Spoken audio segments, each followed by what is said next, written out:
Hey friends, happy Silent Saturday, as a lot of theologians and believers call this day. And I just wanted to get on real quick and share a couple thoughts with you guys. It will be quick because I'm sitting outside watching a storm roll in, which seems to be quite fitting actually.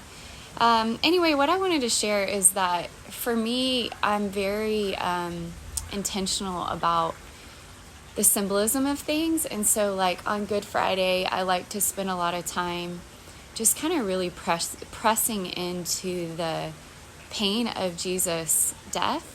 And as a 7 Enneagram personality, I am all about fun and adventure all the time, and I don't love sitting with hard emotions, but I try to be really intentional and carve out space to do that. And there's lots of different ways. Hi Kim, how are you?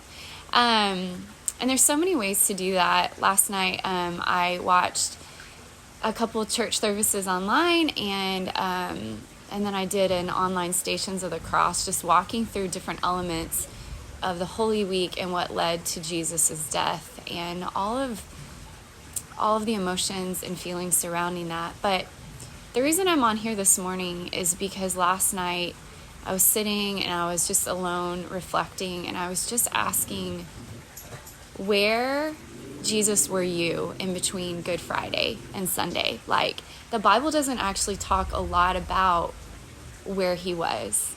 Hey, all you guys that are watching.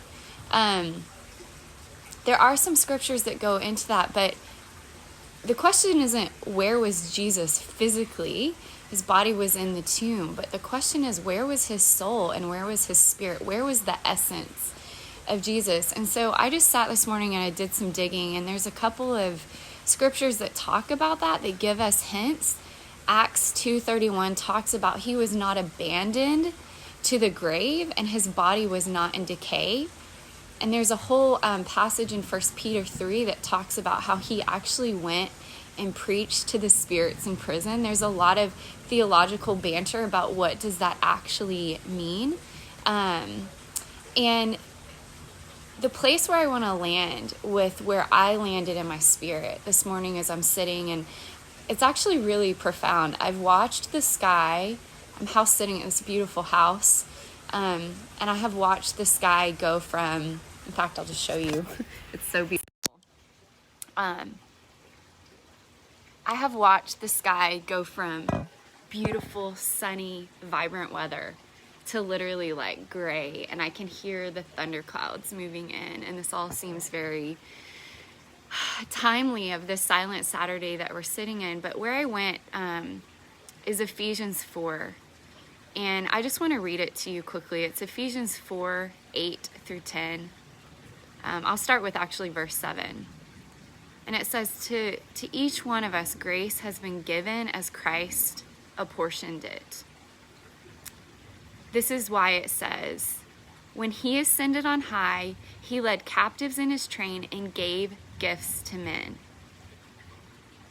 I'll just stop there. That is a direct quote from Psalm 68:18.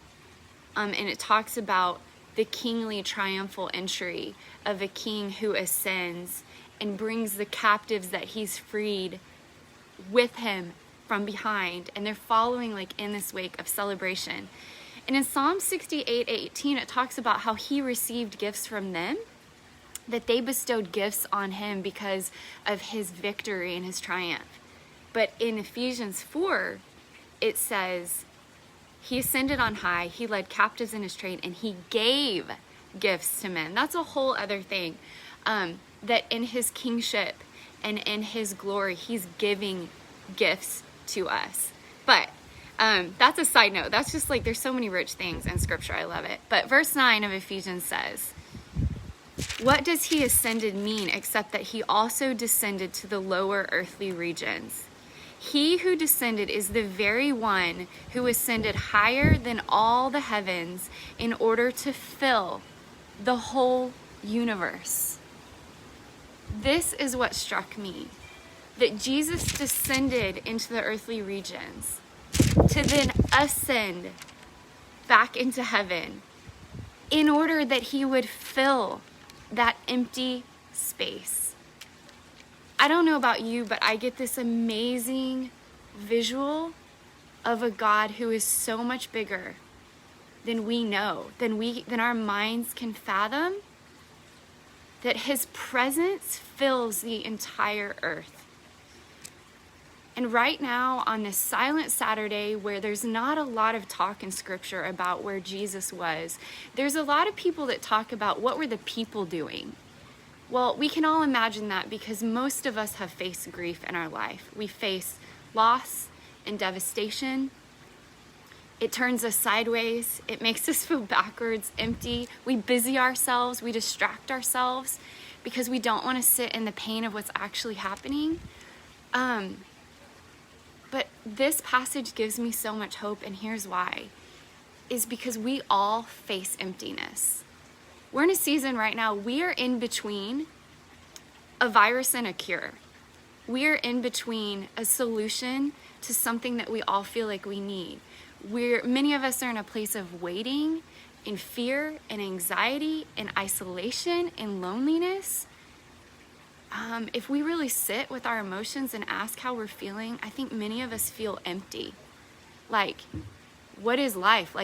Life is meaningless because all of these things that I have loved have been stripped away from me. The things that I put value in, my social scene, my friends, my family, my possessions, my favorite restaurants. Goodness knows I love to eat chips and salsa every day, and I am so missing sitting on a patio in the perfect spring Texas weather eating chips and salsa. And that is a joy and a delight to my heart. But there is an emptiness that we are all facing in this season right now, in this unknown. But I want to give you hope today and say that in the waiting, in the in-between, what can fill your emptiness is the presence of Jesus. And that's not just religious talk. That's not just like rote words. Like his presence is so vast that none of us can imagine. And I get emotional even talking about it because if you really knew his love for you and why you were put here on earth, it would change the way that you live your life. It would change the way that you view the world. I have such a longing for heaven. It's because I want to be in the presence of Jesus every day, all day long. And I know there's people out there who may be watching or listening who have no clue what I'm talking about and may think I'm just spouting off crazy things. But I have had such real encounters with God that I have seen him take my empty and fill it to full and overflowing. Not because of anything that I do and not because I'm special, not because I've lived a life a certain way, but simply because his grace. And where I started with this passage was Ephesians 4:7. But to each one of us, grace has been given as a gift from Jesus himself.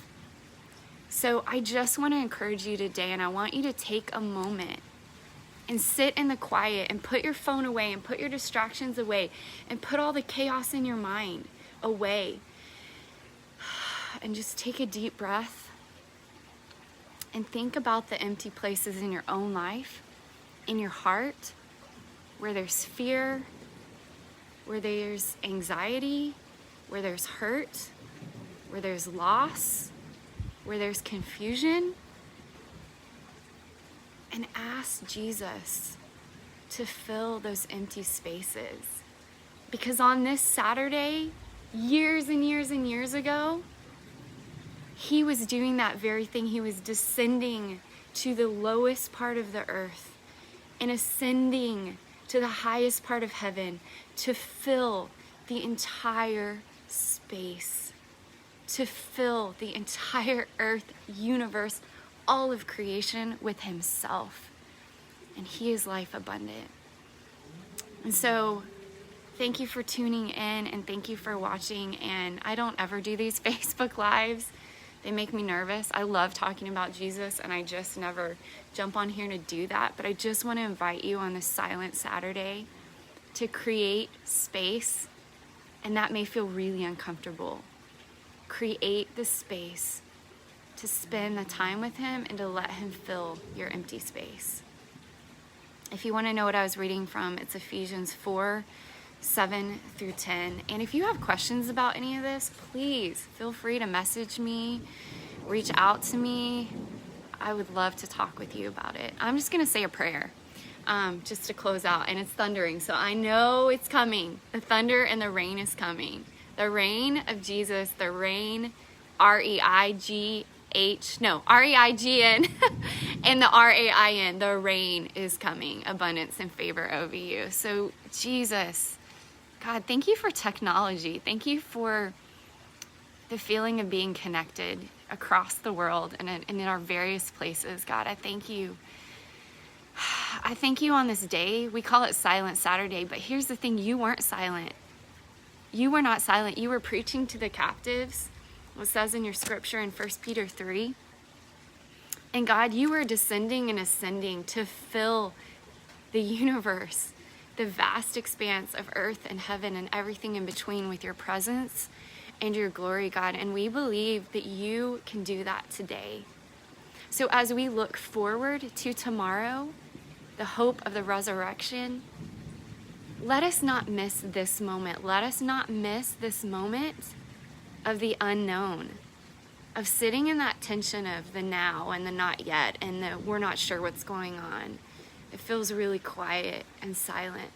Let us press into that place and see that you meet us exactly in that place, that you fill every part of our emptiness with the fullness of who you are, Jesus. Thank you for your presence. Thank you for your goodness and for your fullness. Jesus, we love you. Amen. Thank you guys for tuning in. Hi, Sylvia, Randy, Doug, Sam, Donovan, Sydney. I see a lot of you guys watching. Thank you so much. Hi, Steve. Love you guys. Happy Silent Saturday, and create silence in your own life so you can connect with Jesus. Bye.